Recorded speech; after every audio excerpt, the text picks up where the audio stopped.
Reject three পিসগুলোতে আমরা কিভাবে design করব। অনেক সময় আমরা থ্রি পিস কিনে নিয়ে আসলে নিচের পোর্শনে প্রিন্ট থাকলে প্রিন্টটা বাঁকা পড়ে যায়। সেই ক্ষেত্রে ডিজাইন অনেকে আমরা করতে পারি না। ডিজাইন কেটে ফেলে দিয়ে জামা যখন শর্ট হয়ে যায় সেই শর্ট জামাটাকে অনেক সুন্দর করে ডিজাইন করে আরও সৌন্দর্য বাড়িয়ে তোলা যায় খুব সহজেই। তো আজকে সেটাই শেয়ার করছি।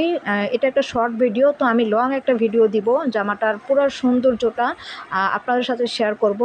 তো আমি ছোট একটা ভিডিওর মাধ্যমে জাস্ট আপনাদের সাথে শেয়ার করছি যে জামার প্রিন্ট বাঁকা পড়ে গেলে সেই ক্ষেত্রে আসলে কি করা যায়। অনেক সময় ঘরে অনেক টুকরো কাপড় থাকে, যেহেতু আমি ফ্যাশনেবল কাজ করি আমার অনেক টুকরো কাপড় আছে, সেই কাপড় দিয়ে আমি অনেক খুঁটিনাটি বুটিকের ডিজাইন করে থাকি। টুকরো কাপড় দিয়ে ডিজাইন করা জামাগুলোকে বুটিকের ড্রেস বলা হয়।